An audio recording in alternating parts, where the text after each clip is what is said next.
Lucy and welcome to a new video.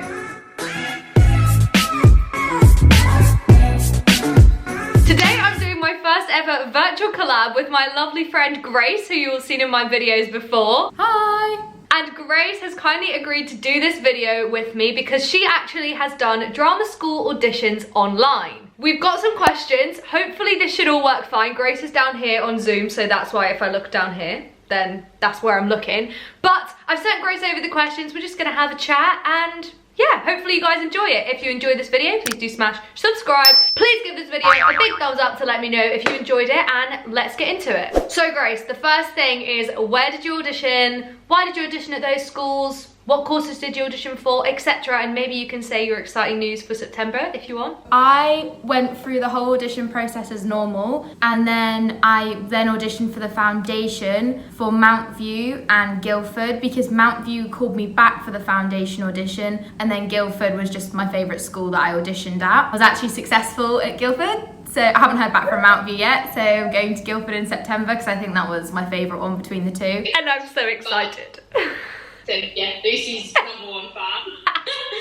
So very excited about that. And yeah, they were the two schools that I auditioned for. Yeah, that's quite normal. A lot of the time schools, if they think like you're maybe not quite ready for the BA, they'll ask you back to audition for their foundation course if they think that it would benefit you. I do have whole videos on foundation courses if you want to check them out. But although Grace did online audition for foundation, we assume that it's kind of similar for BA or foundation. I don't think it really makes a difference. On to what each school wanted from you. Now, this is a big thing when you're auditioning normally, but how did they kind of vary from what they wanted in person to what they wanted on a video audition? So both schools were really understanding with your whole situation. Originally, I was always gonna have to virtually audition because I live overseas, but then obviously because of the current situation, it kind of worked in my favor because then their audition process became more thorough because it applied to everybody. Mount View wanted 2 songs, 1 legit and 1 contemporary, and 2 monologues, 1 classical, 1 contemporary. Oh, that's quite a lot.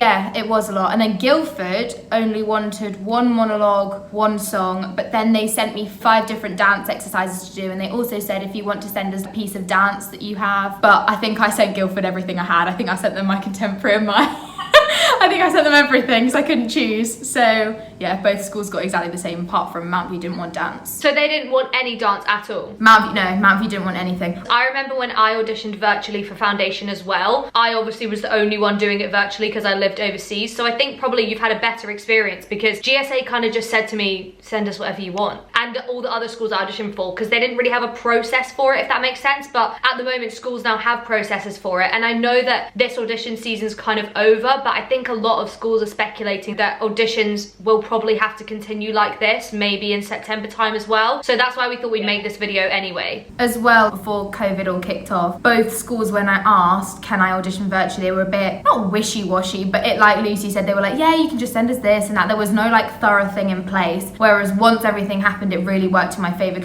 Okay, so how did you find the actual filming process? Because whether you're auditioning or you're self-taping or whatever, everyone goes through the same filming process. So what were your experiences? I've spoken about mine, but I think it'd be good to get someone else's point of view. Well, first, my singing teacher was amazing. We did loads of lessons virtually, and the first 2 videos I sent him, he was like, I love your effort, but no.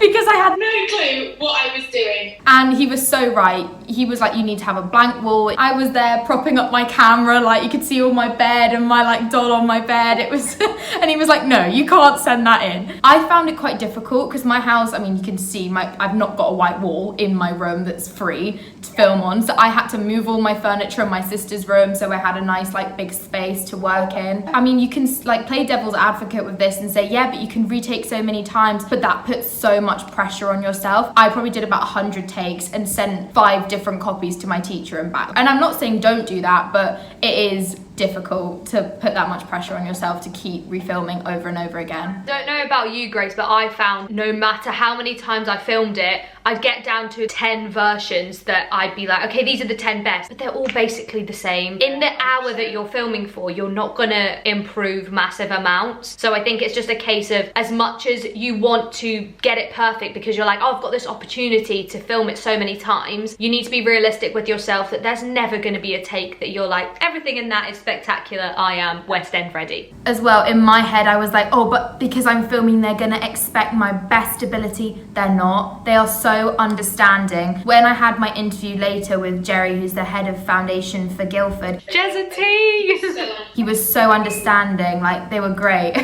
The schools know that this is a weird situation. You're literally stuck in your house. They don't expect you to have a full-on dance studio and a singing room with great acoustics. Wouldn't it be great if we all had that? But what about dance and finding space? Because a lot of people have been messaging me worried about they don't have enough space. They don't know if they can show enough off because they don't have space. I've said do it in the garden if you want to, but in Dubai it's like 4,000 degrees. How did you do with dance? Funnily enough, I did start in the garden, but I was like, Grace, this isn't doing well. You're so, I was bright red. I was like, it looks like I'm struggling when I'm not. It's just so hot outside. I mean, I went literally all over my house trying to find a space with good lighting and that I could work in. First I was on carpet, then I was on tiles. And because my house was quite small and I can't move all my family from our one living dining room because that's the only place in the house to go, I ended up my mum was doing her exercises and I was like, right, can you just stay and I will film mine? And then I ended up just putting the music over the top, so there was all this like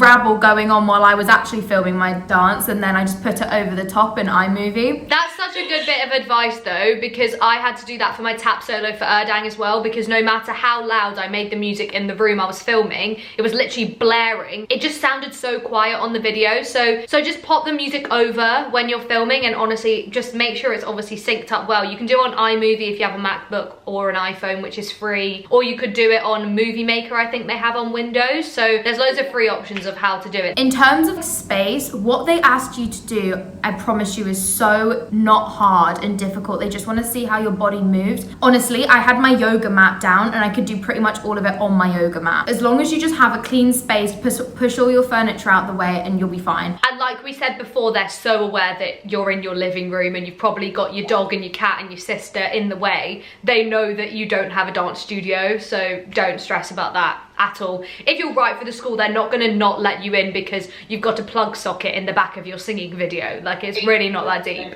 What did you find were the positives that came out of auditioning over video? Because I think a lot of us are realizing that this is probably going to be the reality of the future of auditioning for a while, whether it's because we still have to do social distancing or whether it's just because it's more practical for people like us who have to fly from abroad. I think schools will maybe be more open to doing video auditions because they've realized that it is a feasible option. Obviously, you can't knock it as a positive that you can retake it if you mess up. That was God's gift sometimes. I know as much as it seems a burden at first, you're in your own space, you have all your stuff. I had my water, I had my own microphone, I had everything like I wanted to feel comfortable. And you're also not comparing yourself to other people. That was a big one for me. And it just makes you focus on yourself all the time. Another thing that I found was filming yourself and then you realize like what you're not doing and how you can correct yourself. It really is a good exercise just for improving as well. Film myself and be like, oh my gosh, and correct a million things, and then the second video would already be so much better. So it was really good for that as well. It's a good way to force ourselves to film ourselves performing, because we always get told by teachers,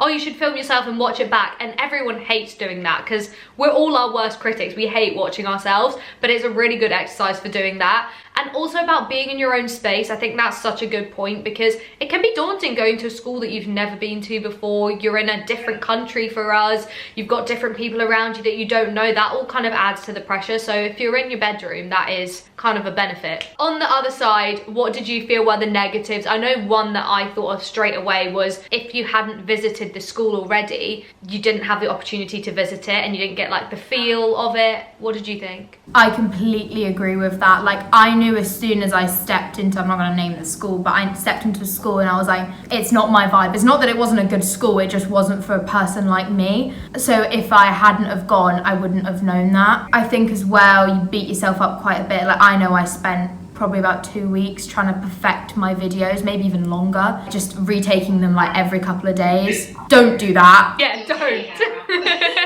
But that's pretty much it. Yeah, I think also with the whole not getting to visit the school, I think such a big part of the Erdang audition, can't speak for all of them, but is meeting the students. Like people like myself help at the auditions. You can ask us questions. You can ask us questions that you wouldn't ask in an interview. So I think that's maybe something that you don't get out of doing a video audition. But what you need to remember is that drama school students, whether it's Erdang, Arts Ed, GSA, wherever you are, we've all gone through that same process. So feel free to like message people on Instagram. You might as well put yourself out there, ask a question, because they've been in the same situation as you and they know that this is a horrible time and you're not getting to visit schools. So drop someone a message and hopefully they'll reply and just be willing to help you. I think anyone at this point is willing to help you, like in such a difficult situation. You could probably email the faculty as well and they'd be more than happy to answer your questions. Like everyone is so supportive. Okay, so what advice would you give anyone who has to do drama school auditions via video, Grace? And what would you have done differently if you could have gone back and done it again? I would have worn something different. That sounds weird, but we haven't spoken about clothes, so that's probably good to actually talk about that. Every single like tape I took to my teacher, like prior to the one I sent off, I looked rough because I knew that what's the point? This is for improvement. One thing he said was you've got to dress as you would a normal audition, and I did. I had on a top and then a skirt. Only thing was I only filmed up to say my hips, so it looked like my skirt was jeans because it had like a button, and he was like that was the only thing I would have changed about your skirt. So just be mindful of how you come across when you crop your video. And you feel different as well. Sorry, just about dressing. You feel different when you're in your clothes. Yeah, 100%. So make sure don't always practice in your joggers and your slipper socks, and then when you go to film, put on a nice top, because you're gonna feel different, you're gonna stand differently. So I think it's important to practice in what you're gonna wear for your actual audition. Another benefit I've just thought of in terms of clothes was for my classical song, I did So In Love from Kiss Me Kate, and my singing teacher was like, you can really use this to your advantage and wear heels because you carry yourself so different, but they can't see. So it just looks like you're acting really, really good. So I was able to wear heels, and I wore it for my classical monologue as well. So I could portray the more like upper class, mature character. So that I would advise you to do that as well. It's not like you're getting in costume. Don't go in full out costume, but just anything that's gonna make you get more into it and feel more of the right vibe. You might as well do it and use it to your advantage. Yeah, don't do full costume. That's a bit mental. But just things like that can help you get into character that you can kind of use to your advantage because they can't see. What else? Just please don't stress about it. They understand that it's difficult. They really do. And I mean, my videos, I wasn't happy with them 100%. I don't think anyone ever is going to be. But my singing teacher said to me, look, this is the 5th take we've done. I think if you try and improve any more, you're going to lose things that are already good. So send these ones off. And one thing I've just thought about, now we've discussed the whole practical side of the audition. You actually had an interview, didn't you, for GSA? So do you want to just talk about that quickly, how it was? That was a stress. I find video calls so awkward at the best of times, even with people I know, so I can't imagine how it would be for having an interview. I think there was a malfunction on my email because I was sat eating my mac and cheese watching the Smurfs, and I get an email from Jerry like, we've been trying to Zoom call you for your interview. I was like, oh my gosh, I'm so sorry, I never got that. So I was running upstairs and trying to brush my hair, and I sat down at this interview and I looked a state, despite my best efforts. They were so nice, and they asked about me first. They asked about how I was, what performing arts school I go to, how I'm enjoying that, what we've done, and then they asked me why I wanted to go to GSA and why I wanted to do the foundation. Amazing. Anything else that you can think of, or do you think we've covered everything? I think we've got everything. I hope you guys enjoyed my first virtual collab, and I hope it works all right. And if you want to see more of them in the future, give this one a thumbs up to let me know. Maybe Grace and I can film some more videos over lockdown, or hopefully we can just see each other soon. Anyway, I will speak to you guys very, very soon, and thanks for watching. Bye. Bye.